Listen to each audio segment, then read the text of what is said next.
Ladies and gentlemen, I have a video from Michael where he's confronted by this particular student, and the way it unfolds and ends is quite shocking.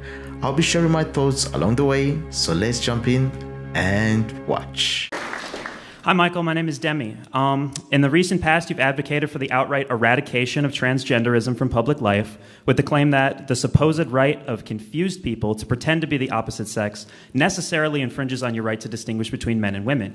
I'm standing here now, a biological male, wearing a dress with a pair of leggings.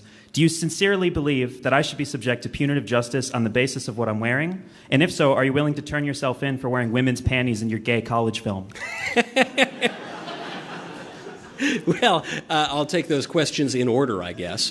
The first one, I would encourage you to behave as a man, is what I would do, because you are a man, and I don't know how exactly you came to the point where you think you're a woman or very much would like to be a woman, but you aren't. And I don't think anyone who is affirming your delusion is helping you. I don't think that they're actually an ally of yours. I think they're lying to you, and I think it's very disrespectful, and I think it will not lead to your flourishing. I think it will only immiserate you. And so you might hate me for telling you the truth, but I think the truth will set you free.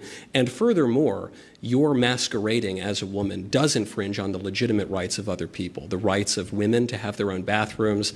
I don't know if you're an athlete. I'm not much of an athlete myself, but the rights of women to have their own sports leagues and the like. That is not something that you have a right to do, no matter how sincerely you believe the fantasy that you're a woman. As to that Yale thesis film, this thing dogs me. You know, back in my wayward youth, I was never a transvestite or a homosexual or anything, but I was something even more morally suspect. I was a professional actor.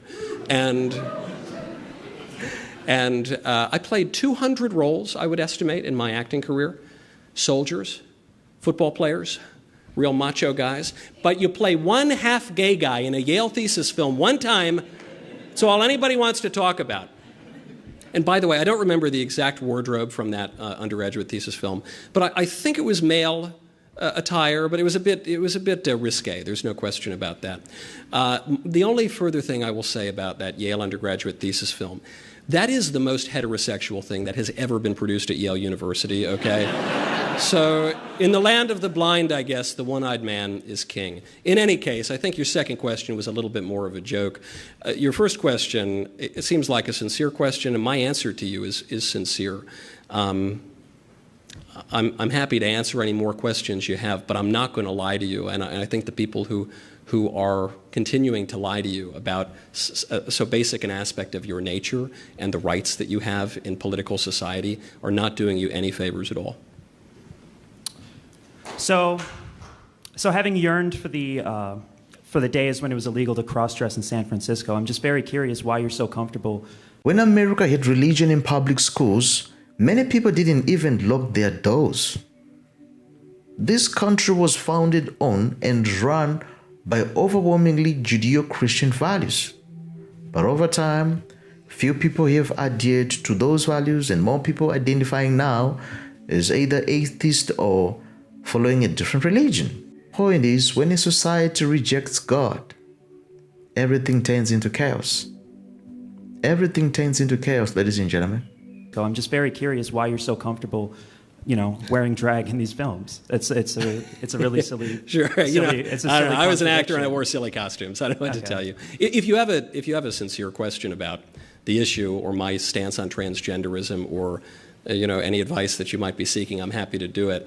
But if you merely want to say that Yale is a bit of a queer school and, I was in a student film, I guess I was, and I was basically the most macho guy at that school. What does that tell you about Yale University?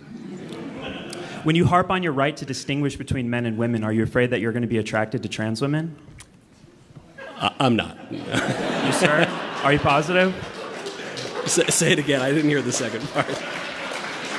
Then why is it that you harp on your right to distinguish between men and women? If you can always tell, why is it so hard? Well, because it's not even merely that you're putting on a dress, it's that you and people who identify as transgender are infringing upon rights and spaces that properly belong to women, and you have no right to do that. And so when you ask me, why do you care about this issue? And by the way, it's not just me. It's like the vast majority of voters who care about this. The reason is because we live in society and we have political rights, and also because we care for the truth. And the very fact that this always happens with the sexual revolutionaries. They always say, if you oppose... If you don't agree with the idea that a man can secretly be a woman, then maybe you're a transgender or something. I think the implication is quite clear, which is that you recognize there's something obviously disordered about this identity. That's why in your attempt to insult people who are pointing out the truth, you're accusing them of that very same thing. But that inclination, that impulse to see that as a disorder should be instructive to you, and I think it could help you if you would allow yourself not to just cast it on someone else, but to look in the mirror. If you ever want to explore your true self, my Instagram is @demigloom, DEMIGLOOM. Thank you so much. I'll have to take a rain check. That's the problem with a lot of kids nowadays. They tend to form their opinions based on far-left media and liberal ideology without fully considering a wide range of perspectives or even critically analyzing the information they are exposed to. It's alarming how many young people today are heavily influenced by media outlets. It's very shocking, ladies and gentlemen. Social media platforms and ideologies that often promote a one-sided narrative. How sad is that? Rather than encouraging independent thought, these sources frequently present a narrow, filtered version of reality. And ultimately, many kids are observing these messages without questioning their accuracy or even motives. Moreover, far-left media outlets and the dominant liberal narrative often rely on emotionally charged rhetoric to appeal to the feelings rather than the logic of young people. How sad. It's like they're saying, throw away common sense and use your feelings. How sad. These platforms, they tend to exaggerate issues to capture attention, making it all about feelings without driving into the full context or providing, neutral arguments. They don't do that. Instead, they foster a deeper understanding that is all biased. It's all brainwashing. These outlets, they prioritize sound bites and quick judgments.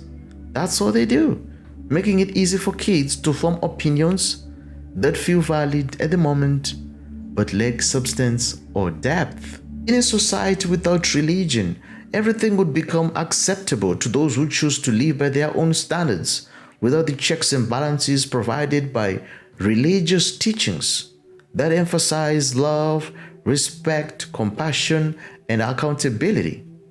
The understanding of right and wrong would no longer be anchored in universal principles. Just think about it.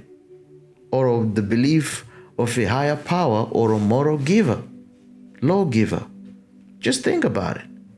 Instead, it will be entirely subjective, with each individual deciding what actions are justified or ethical based on their own personal feelings or desires. Can you imagine that? I know to some people, they may view this as a freedom of expression, but it will lead to moral chaos.